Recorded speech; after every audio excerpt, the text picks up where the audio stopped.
So welcome to this week's webinar. As mentioned, this week is I'm Still Me, Mindset and Bias Towards Dementia, a Societal and a Self-Level Shift.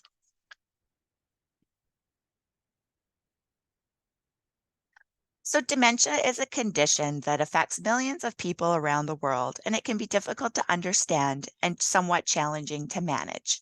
It is important to recognize the importance of shifting our mindset and bias towards dementia on both a societal and a self level. So, what is dementia? So, dementia is a group of symptoms that is associated with a decline in cognitive function. There are many types of dementia, which include Alzheimer's disease, vascular dementia, and Lewy body dementia. Those are the most common types. The impact of dementia.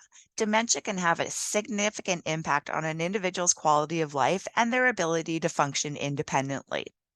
By understanding the definitions, the types, and the impact of dementia, we hope that we can create a more dementia-friendly community. So defining some key terms. It's important to understand the key terms that are associated with dementia in order to effectively change bias, stigma, whether it be self or societal within those surroundings. Again, so these terms include dementia, Alzheimer's disease, cognitive impairment, memory loss, bias, and stigma. So again, dementia, it's a progressive decline in cognitive function due to damage or disease in the brain. This can lead to impaired memory, thinking, and behaviors. Alzheimer's disease.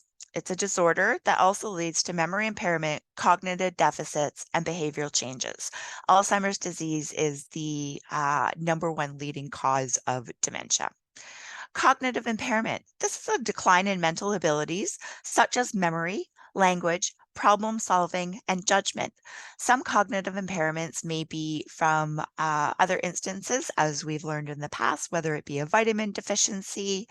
So there's some mitigating factors into cognitive impairments, but it is important to note any decline in any mental abilities, and it's never too young to start checking that out. Another one is memory loss. So this is the inability to remember information or events. So what is bias? Bias is prejudice in favor or against one thing or a group. So bias involves having a preference that prevents impartial judgment. Bias can be explicit or implicit. Explicit bias is conscious, while implicit bias operates without conscious awareness. And this is why we're going to speak a little bit about bias, because, it can be a conscious thought or it can be one that operates without any conscious awareness at all. And it may be just an automatic bias that we may have. So biases affect perceptions, judgments, and actions. So biases can really impact how people perceive, judge, and interact with others. So bias involves prejudiced attitudes and perceptions that influence judgments and actions. So it's important to be mindful of our biases. So bias refers to a tendency or an inclination to favor or hold a particular perspective, opinion, or belief over others, often without conscious awareness. It can influence the way that we perceive and interpret information, as well as the decisions that we make. Bias can be rooted in various factors, including personal experiences, cultural background, societal influences, and cognitive shortcuts. It's important to recognize that biases are a natural part of human cognition, developed over time as a way to simplify complex decision-making processes. Biases are inherent tendencies in the way that our brains process information and make judgments. They've evolved over times, and that means as a handle to overwhelming complexity of decision making. Our brains receive an enormous amount of information every second, and biases serve as mental shortcuts that help us quickly process this information and arrive at decisions without getting bogged down by the details. So think of biases as mental patterns or inclinations that have developed based on our past experiences, cultural influences, and evolutionary history. They allow us to make rapid judgments in situations where an in-depth analysis might be impractical. These biases can simplify decision making by categorizing things into familiar groups, helping us predict outcomes based on past experiences, and enabling us to prioritize information that seems relevant at a glance. However, these mental shortcuts can also lead to errors or distortions in our thinking. Biases might cause us to overlook contradictory information, make snap judgments based on stereotypes, or misinterpret situations due to our preconceived notions. Recognizing that biases are a natural part of human cognition helps us approach our thoughts and our decisions with a healthy dose of skepticism.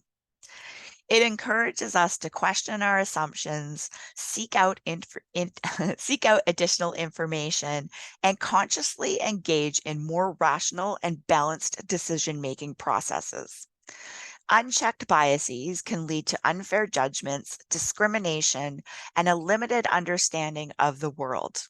Being aware of our biases and actively working to mitigate their effects is a crucial step toward making more informed and equitable decisions. So a deep dive into bias, there's many different types of biases. Um, there's an implicit bias, which this is unconscious associations, stereotypes, and attitudes that may affect our understanding and actions. There's explicit bias. So these are deliberate prejudices that people are aware that they hold. So one example I could think is my dad always used to say all females are bad drivers, which is definitely not true. But that is an explicit bias because he was aware that he had that bias and he knew that it wasn't true. He somehow thought he was being funny when he would say that. Another one is in-group bias. So this is a tendency to favor your own group over others. Confirmation bias. This is seeking and interpreting information that conforms to your existing beliefs. So if you believe that the earth is flat, you are going to seek out and interpret information that confirms that the belief that the earth is flat. So there's also a stereotype threat. This occurs when we might confirm a stereotype about some aspect of our identity. This can actually impede on our performance in class, on the job, and on the playing field. So an example of this is a stereotype about ourselves. I look at myself and think I'm getting older, therefore my value in the workplace may not be as great, which it is, but I have the stereotype that it may be harder for me to get a job. They may not want to hire me as I'm older. So that's a stereotype threat. There's biases can develop in various areas. They develop in scientific processes. They develop in just everyday community processes. So some other ones are a social bias. So these include the stereotypes that we were speaking of, prejudices, and discrimination based on factors such as race, gender, age, religion, etc. Another one is cognitive bias. So these are systemic patterns of deviation from norm or rationality in judgment. So these often lead to irrational judgments. So examples are such as the confirmation bias. So seeking and interpreting that information that confirms your existing beliefs, anchoring bias, and availability heuristic bias. Another one is media bias. So bias in how information is presented by media outlets, influencing public perception and opinion on various topics.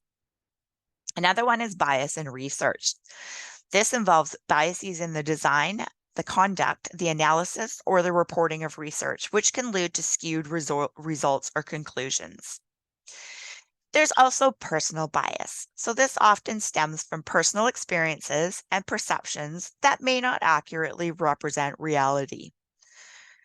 Another one is the societal bias. So we spoke about this. So bias can be embedded in societies through media, culture, laws, and institutions that normalize certain beliefs. There's also unconscious bias. So this operates at an unconscious level, even among well-intentioned people. I've had a discussion with others before on bias, and I find that it can be a little bit of a tricky conversation because people become somewhat offended because they're like, they don't feel that they have bias, but it can definitely be at an unconscious level among even the most well-intentioned people. So far-reaching bias. This bias can have consequences by shaping behaviors, policies, access to opportunities, and outcomes. There also is changeable bias. So although difficult, biases can be examined and changed through education, exposure, empathy, and deliberate effort. So by reducing that bias, it does require continual self-reflection and a willingness to acknowledge and address our own biases. There are a few other different types of biases as well. One of them is political bias. So this refers to a slant or a preference towards a particular political ideology in media, institutions, or individuals. There can also be a bias in healthcare. So these are disparities in medical treatment, diagnoses, and outcomes due to factors, again, like race, gender, or socioeconomic status. Again, just a little bit more of the biases can take those in many different forms. Again, so those cognitive biases, those unconscious automatic associations that we hold can influence our judgments and decisions. Stereotyping, associating assumptions and expectations about a group that are generalized to all members of that group. In-group bias, again, favoring members of one's own group over out-group other members. Conformity bias, a tendency to act or think like members of a group. So this is almost kind of like peer pressure. You see everyone else doing it, so you feel that that should be your viewpoint and your biases as well. There's all of the different types of biases. Some of them we've repeated, and that's just to kind of reinforce that learning. But all of these biases can intersect and interact in many complex different ways. They often reinforce each other and they contribute to systemic inequalities. It's important to recognize and address biases in order to promote fairness, inclusivity, and accurate decision making. Which leads me to why are we speaking about dementia and bias? So it's really important to understand dementia bias in self and society because it is a form of discrimination that can manifest in both self and in society. It can take the form of negative attitudes and stereotypes, as well as exclusion from activities and services. So why is it important to change that mindset towards dementia? So one of them is quality of life. By changing attitudes, it improves social connections, engagement, and overall well-being for people with dementia diagnoses. People living with dementia deserve to be treated with dignity, respect, and empathy, as does everyone else in our communities. Changing those biases can help create a more supportive and inclusive environment that enhances their quality of life. So stigma and bias can negatively impact people with dementia and their caregivers. Changing mindsets can help reduce that stigma and increase inclusion. So research shows that feelings of shame, hopelessness, and isolation are some of the effects of stigma and bias, and this can lead to a strong reluctance to ask for help or to get treatment. It could lead to a lack of understanding by family, friends, or others. This also results in fewer opportunities for employment or social interaction. Another is an accurate understanding. Seeing the person beyond the diagnoses leads to more humane and compassionate care. So seeing the person beyond that diagnosis is that person-centered care, which we'll speak about on the next slide. But by having accurate understanding, it can lead to better communication, care, support for individuals with a dementia diagnosis and their families and care partners. Person-centered care. Seeing the person beyond the diagnoses leads to a more humane and compassionate care. So, changing biases helps shift the focus from seeing dementia as a mere medical condition to recognizing the unique experiences, preferences, and needs of the individual. Person centered care also promotes holistic well being. Empowerment. Changing biases empowers individuals with dementia to continue to engage in their lives. It helps them to continue to engage in the lives that they enjoy, the activities they enjoy, and making decisions that affect their lives rather than them being dismissed or marginalized. Research and advocacy. Advocacy efforts are also more effective when biases are addressed. Reduced biases can lead to increased funding and support for research into dementia prevention, treatment, and care. Advocacy efforts are also more effective when biases are addressed. I just want to read you a little bit of a study that I find. I'm going to read it verbatim. So, study finds bias in widely used dementia tests. Alzheimer's Society, Wednesday, the 28th of November, 2018. A study published today in Neurology Clinical Practice found that brief cognitive tests used in primary care settings to evaluate memory and thinking in order to identify whether persons are likely to have dementia may often be wrong. Researchers found that the different tests had different biases. One had an education bias, in that people with higher education were more likely to be misclassified as not having dementia than those with lower education were more likely to be misclassified as having dementia. Older age, having an ethnic background other than white, living in a care home, and lack of feedback from family and friends about whether the person's memory was poor also raised the risk of misclassification. So it's important to address those biases because they are everywhere, and especially when it comes to research and advocacy for a strong understanding.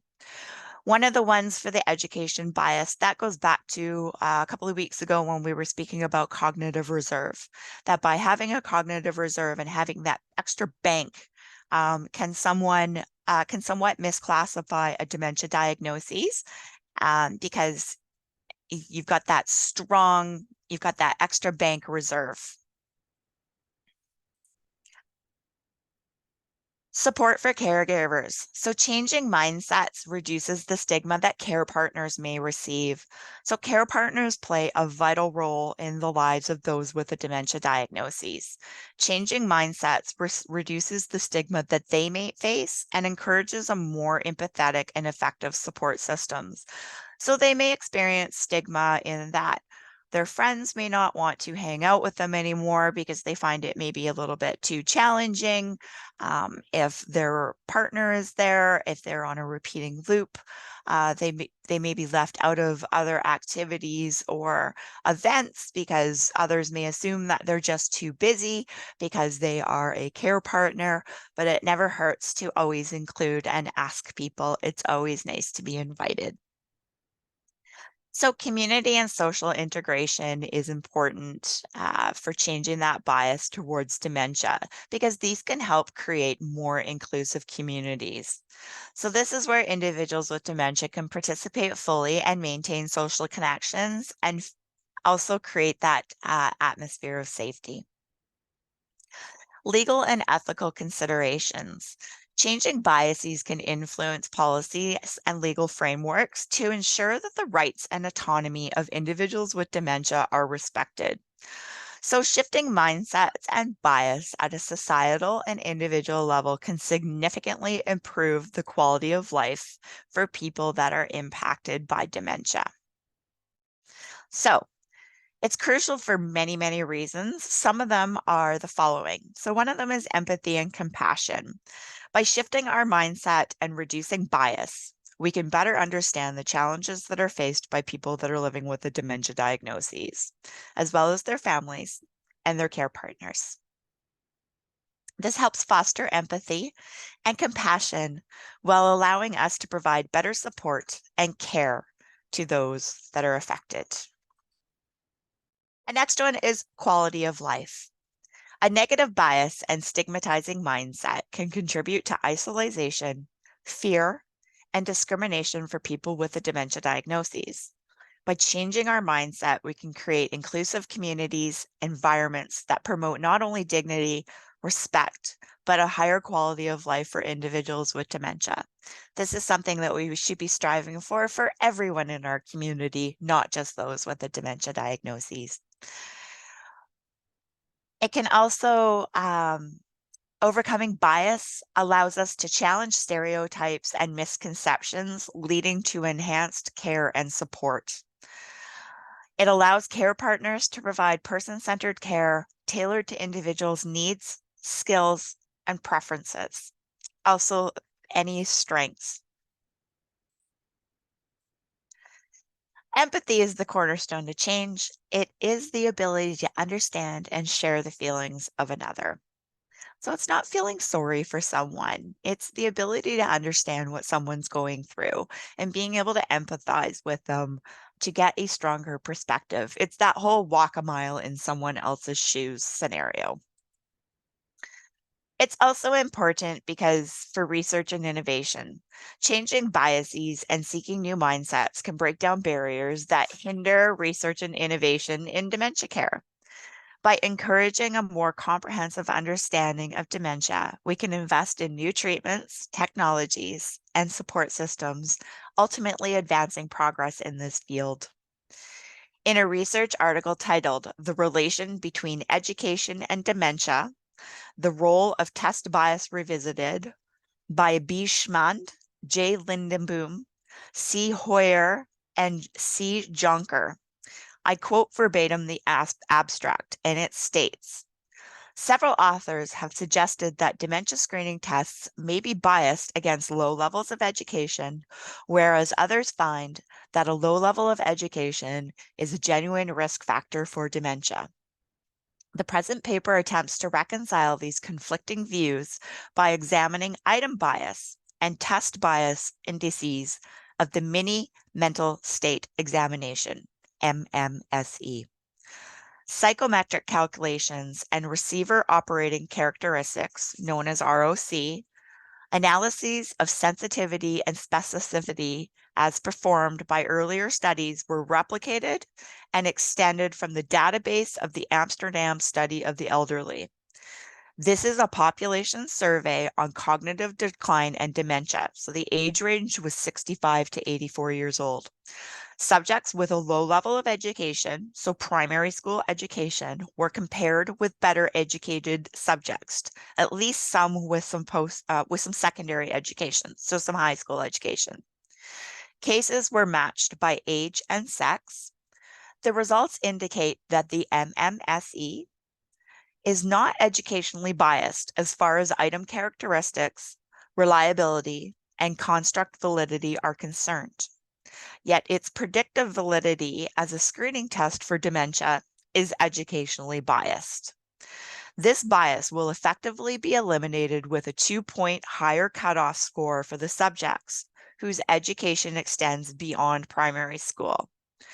Even after such score correction, a low level of education probably remains a genuine risk factor for dementia. Again, that goes back to that cognitive reserve that we had been speaking about.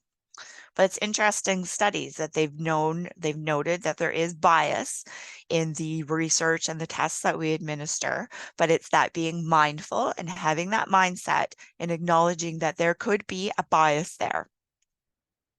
So the other reason why it's important to change mindset and bias towards dementia is for dementia-friendly communities. So shifting bias and mindset can inspire the creation of dementia-friendly included communities. By educating others and promoting understanding, we can help ensure that people with dementia can participate fully in society, access resources, and have their needs met. So, changing biases and mindset for dementia is important for fostering a more inclusive, supportive, and compassionate society for those persons living with a dementia diagnosis. It empowers individuals with dementia to live well. It reduces isolation and stigma and advances research and care practices in the field.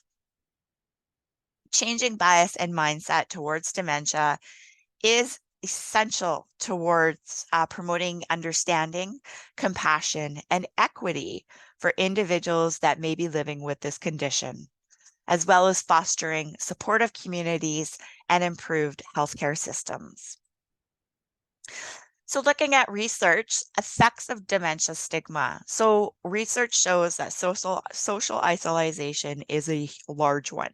So, people with dementia may experience social isolation due to stigma and due to discrimination.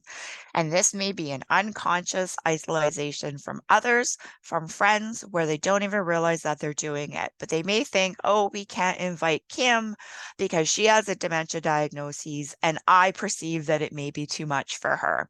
Just ask. Always ask the person. Another one is depression. So, research shows that stigma associated with dementia can lead to depression and feelings of hopelessness. Lack of support. People with dementia may not receive the support that they need due to stigma. They may not want to find out the diagnoses. They may be scared of what the diagnoses look like. They may feel that they may not get support from their loved ones, their friends, their family members.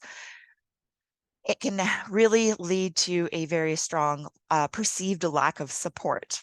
And as we've mentioned before, asking for help is one of the hardest things to do.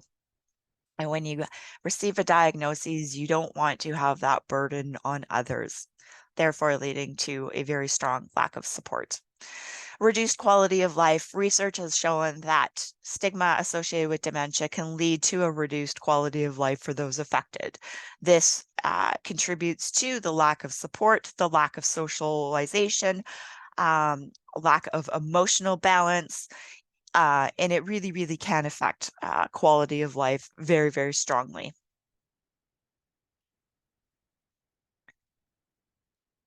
So changing one's mindsets and biases can be a very gradual process. But what can we do? We can do things. We can change our mindset and our biases. So one of them is self-awareness. Recognize your biases and understand their origins. Reflect on how they might affect your perception of things. Becoming aware of them is one of the first steps towards challenging and changing them. And having self-awareness is a very challenging thing to do because you need to unpack your biases, you need to unpack your values, you need to have a strong look at what is important to you and what is your perception that may be affecting a decision or a thought process that you have. Open-mindedness. So you want to be open to new information, perspectives, and experiences. Engage with different people who have different viewpoints than you do and be very open to it. You don't have to agree, but it's good to sit there and have differences of opinions because it opens up that mindset. Another one, of course, is educating yourself. So seek out diverse sources of information and learn about different cultures, experiences, and different viewpoints. And such as attending a webinar such as this, you're educating yourself on mindsets and biases. Another one is seeking diverse perspectives. So actively expose yourself to diverse opinions, beliefs, and experiences.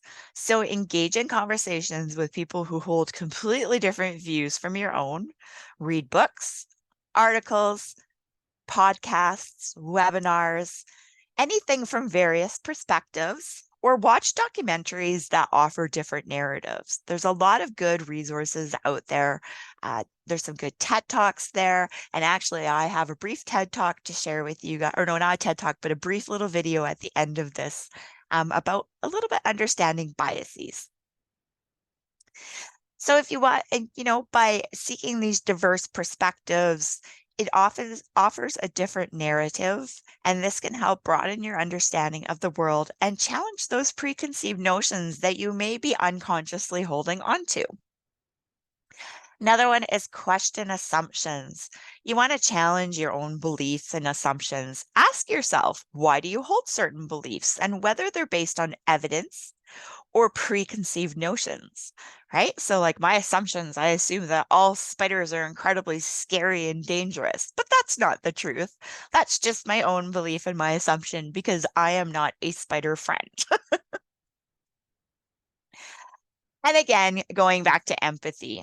So, put yourself into others' shoes and try to understand their perspectives and understand why they may hold the viewpoint that they do.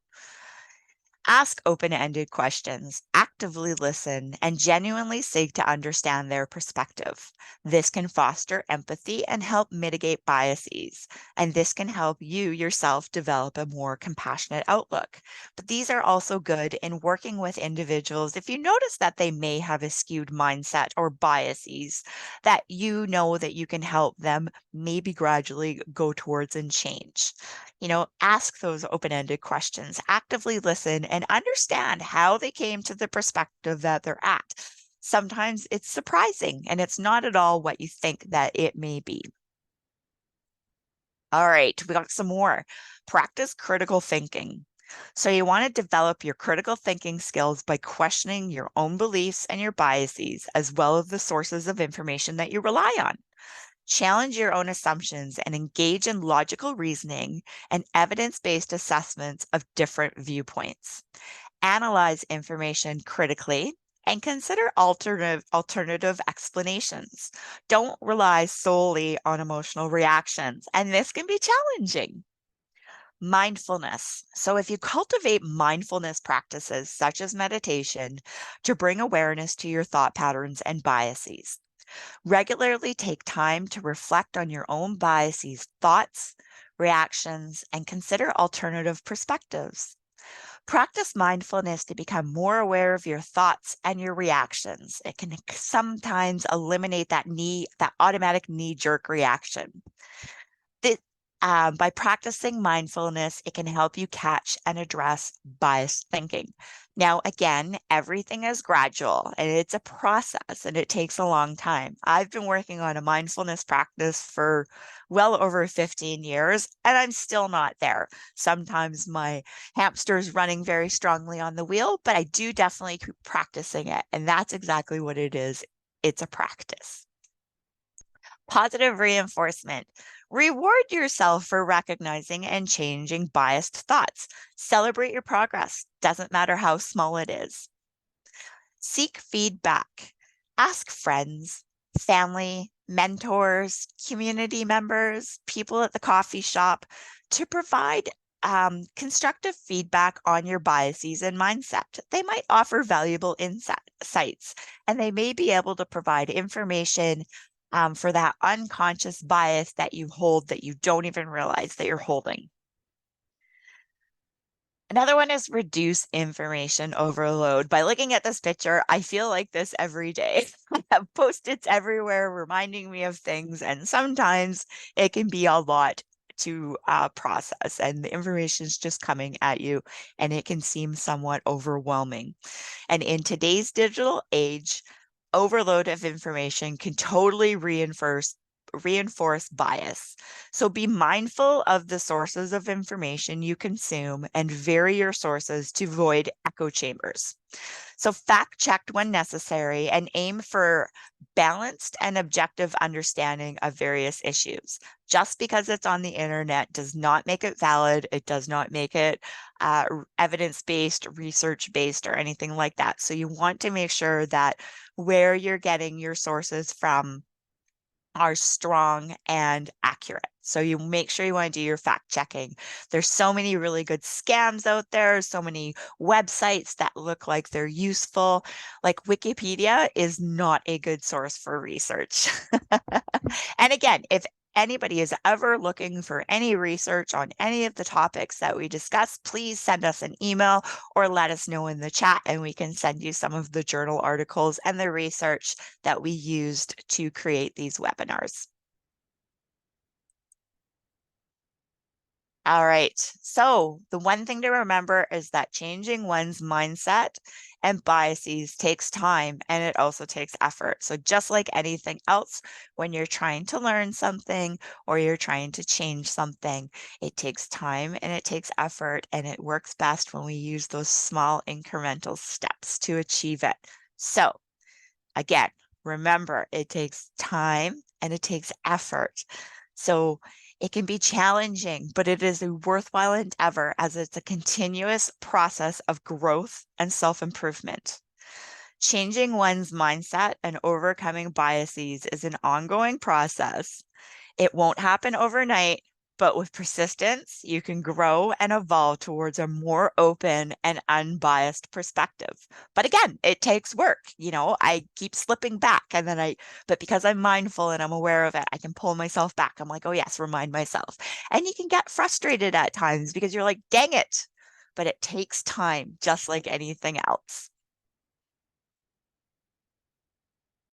So, some strategies to change biases and attitudes not only within ourselves, but also out in our communities. So, what can we do? So, we can educate the public. We want to raise awareness. So, education is key in combating biases and fears. So, you want to provide information about dementia, its effects to reduce stigma and increase understanding. And us as community members, whether we support an individual with a dementia diagnosis, whether we work in healthcare, whether we are a person with a dementia diagnosis, it's really good to always educate others. If you hear something that you know is not the truth, then there's nothing wrong in a kind and gentle manner in correcting that person, because that's sharing that knowledge outwards and educating others. So education is definitely key in combating those biases and fears. They always say that the more you learn about something, the less scary it therefore becomes. So, go to seminars or community events or webinars such as this about dementia, its causes, its impacts on individuals, their families, the community. Try and encourage open discussions, share stories, and debunk common misconceptions. Promoting positive images is another one. So using positive images of people with dementia to definitely challenge those negative stereotypes. The media has a very strong way of perpetuating fear and, really leading into that stereotype of what dementia may look like. So, not only providing those positive images, you want to make sure that you provide that positive talk as well. It is not, you want to try to find the strengths and the positives out of everything. And persons with a dementia diagnosis have so much to contribute and so much value left in society. So you really want to promote that. Um, and by encouraging that empathy and that understanding among citizens in our communities, by sharing those firsthand experience of individuals living with dementia and their care partners, it is so strong. That point of view and that lived experience, nothing is a better education piece. There's nothing wrong with going up to people that that may be a care partner and be like, if you feel safe, please tell me about your journey so I can help learn and spread this message forward.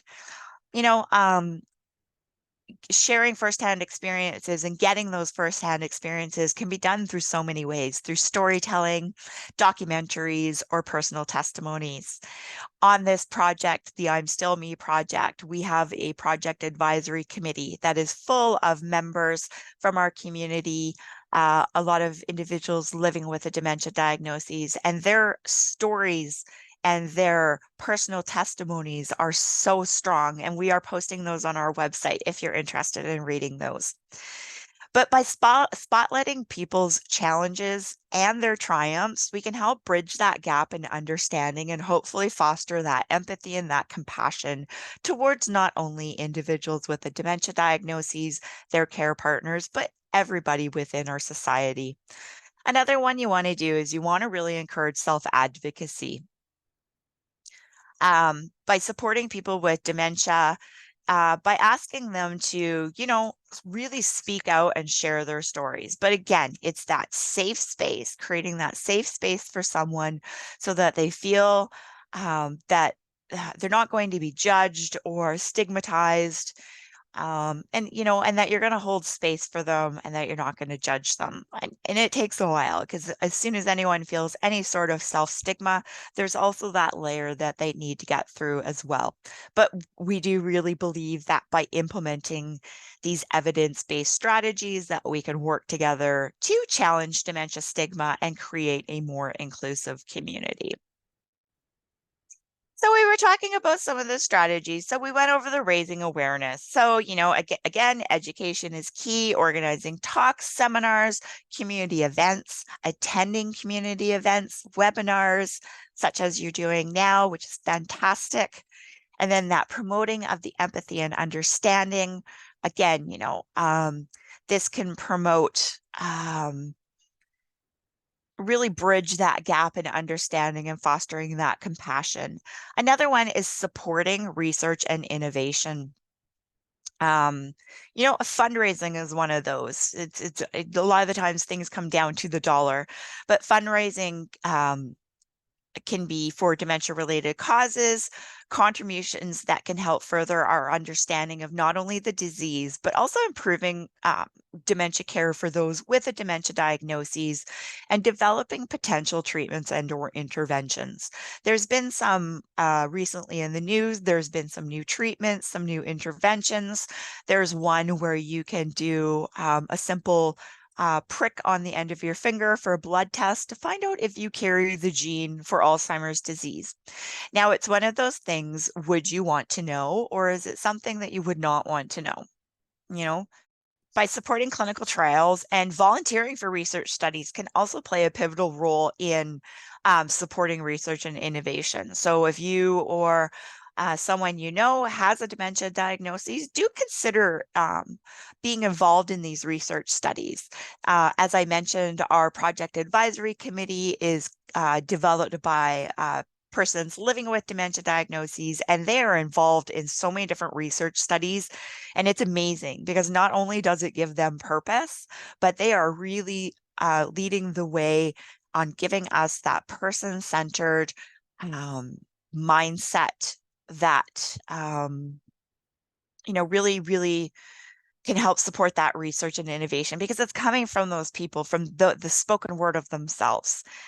Another one is to advocate for dementia-friendly communities. So work collectively to create dementia-friendly communities that provide support and resources for individuals living with dementia. This can include initiatives such as training partners,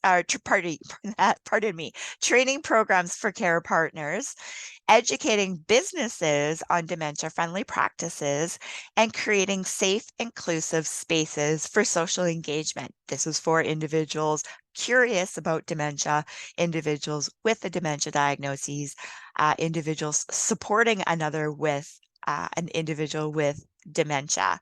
Just creating that safe space so that people feel like they can just talk very openly about it. You also want to foster intergenerational experiences. So encourage intergenerational activities and engagements that promote understanding and reduce stigma. Encourage schools, community centers, and retirement homes to organize joint activities where young people and those living with dementia can interact and learn from each other, therefore creating meaningful connections. And this is so important. When I was younger, and actually another member on our team, Helen, had the same thing. When I was younger, my grandma had dementia, and the language around it was not person-centered back then, and I was scared of my grandma.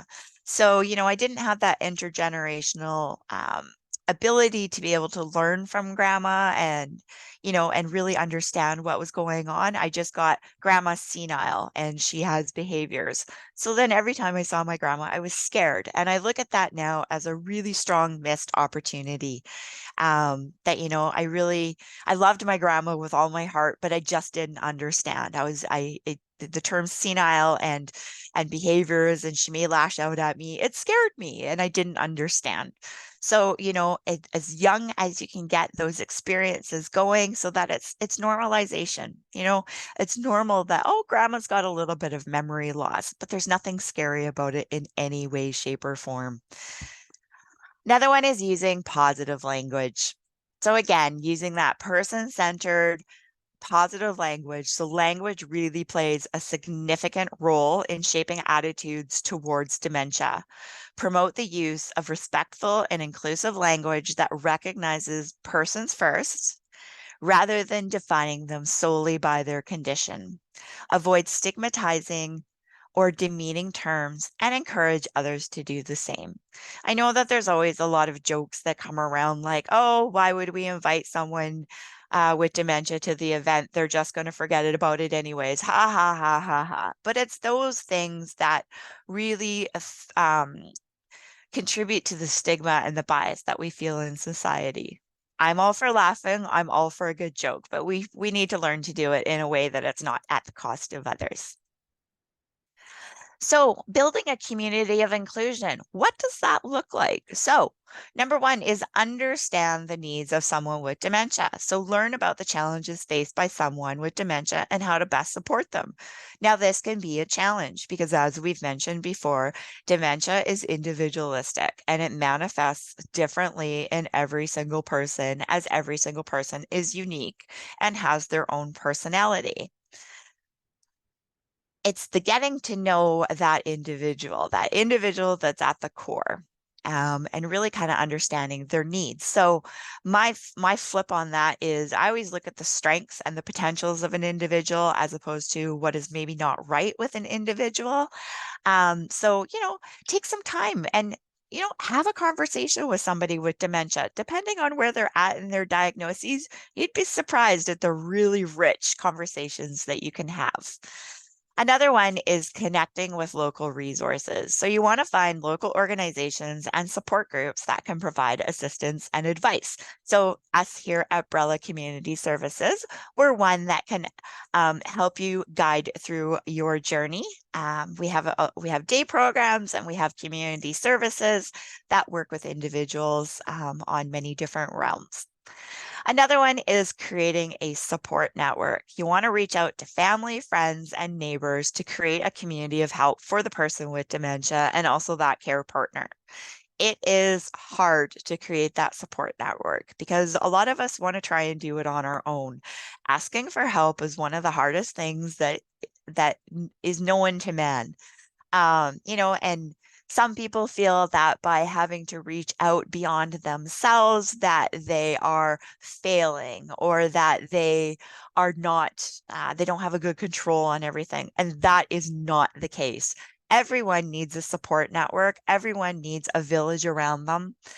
You may not need them, but it's nice to know that someone has your back in the event that you need some help. And as a care partner, as an individual with a dementia diagnosis, self-care is so important, especially if you're experiencing some stigma, some bias. You need to look after yourself so that you can look after others. And that also falls for a person with a dementia diagnosis because you also care for others as well. So, by understanding the needs of someone with dementia and also their care partners, connecting with local resources, and by creating that support network, you can help build a community of help for them. And, anyone can do that. It can be, that support network may only be 2, 3 people. It may be, there's something called NORC, and it's naturally occurring retirement communities. And that's just people living within a building, taking care of others in the building. And I love that because it falls under that whole taking a village. So, some evidence-based strategy. These are things that I've talked about before, but research really shows that these strategies work. So, educating the public, providing information about dementia to reduce the stigma and bias. So, we always go over what is dementia, what does that look like, but it's reinforcing that information so that that information retains. Creating supportive environments. We just spoke about that, but you really want to encourage social inclusion and acceptance of those with a dementia diagnosis. Include them. Don't exclude anybody. Even if you think They may not want to go, or they've even voiced to you, I'm not having a very good week. I don't think I'm going to leave my house today. Invite them anyways. Again, as I mentioned, it's always nice to be invited. Another one is promoting self advocacy. Again, empower individuals with dementia to speak up for their rights. On our I'm Still Me webpage on the Brella site, the Charter of Rights for Persons with Dementia is posted there because everybody has rights. And, we should be empowering everyone, and especially individuals with dementia, for them to speak up for themselves. Another one is raising awareness. So, research has shown that by organizing talks, seminars, or community events about raising awareness about dementia, it works. So such things like this, the webinar. So it just really reinforces learning. We do realize that there is a lot of resources out there. The Alzheimer's Society has done wonderful work, and the Alzheimer's Society, or pardon me, the Association, Alzheimer's International, Dementia International. There's amazing resources on all of these websites. And, advocacy comes in many shapes or form. It gets delivered in many shapes or form. So, we're not really reinventing the wheel, we're just reinforcing that wheel. So shifting mindset and bias, when you look at, so this is data from the Alzheimer's Society. So when you look at on a scale of 1 to 10 for the level of bias, so bias from stigma, it's not that high. It's only about 3. But another one is awareness. So the lack of awareness really contributes to a level of bias. The other one is the acceptance. That one sits at a high 10.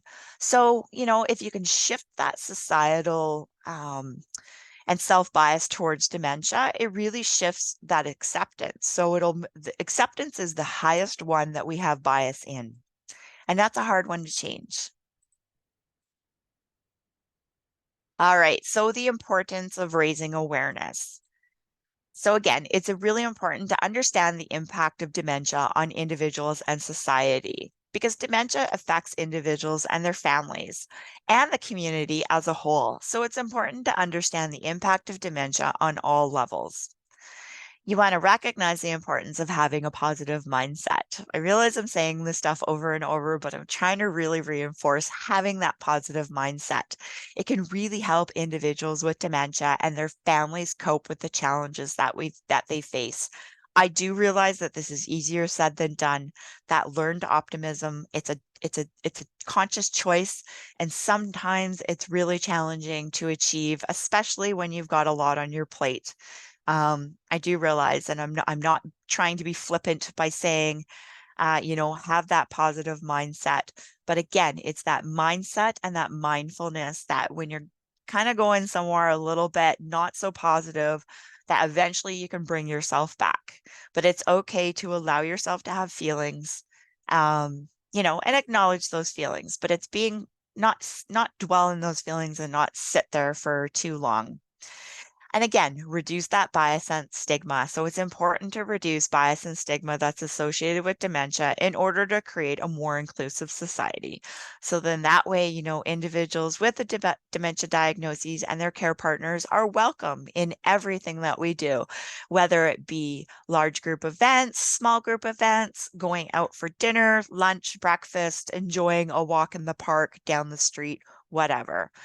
So, we feel that by raising awareness about dementia is essential in order to create a more inclusive society that understands the impact of dementia on individuals and what that looks like in society as well.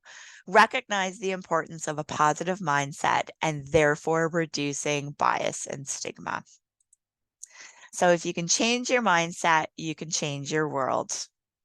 So understanding and accepting dementia, taking action. So again, we must strive to create a society that is more understanding and accepting of those living with dementia. We must challenge our own biases and preconceived notions about dementia. We must strive to create an environment of acceptance and understanding for those living with a dementia diagnosis. And again, changing mindset. It's easier said than done. And I'm just going to share one quick little video with you. It's about 3 minutes long. Let's start with a little game. Don't think too hard about each question. Just go with your first thought.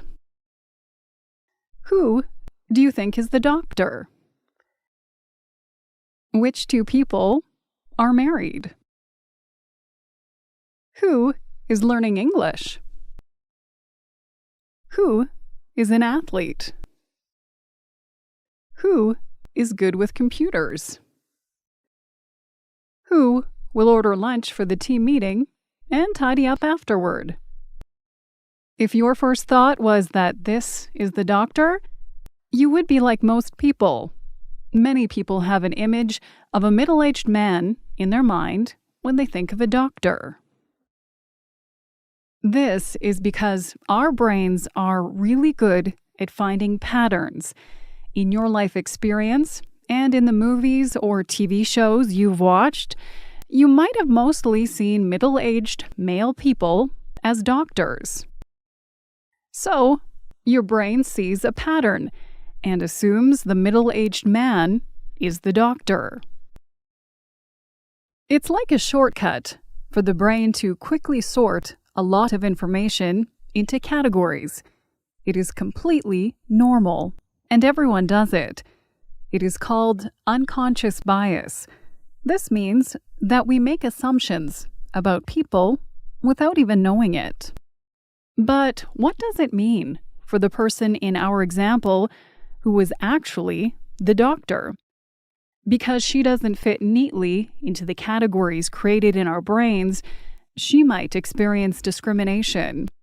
People might make negative assumptions based on her age, ability, race, or appearance.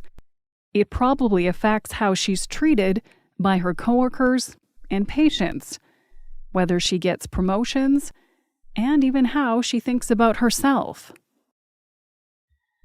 As you can see, unconscious bias can be harmful.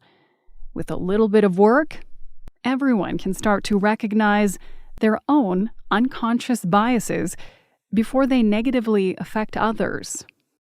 If you looked at this picture and thought, I wonder if it might be a same-sex couple, or maybe two people from different races, you're right. If you had those thoughts, you are already challenging your unconscious biases. Let's look at the groups of people again. For each one, ask yourself, what common bias might be happening here? What are my biases? Who is learning English? Who is an athlete? Who is good with computers? Who will order lunch for the team meeting and tidy up afterward? What kinds of unconscious biases might people have about you? Just as you have done in this activity, start to think about bias at work and in your everyday life. Once you begin to recognize your own unconscious biases, you will start to change the way you think about others. As more people learn about unconscious bias and start to challenge them, our society will have fewer barriers for everyone.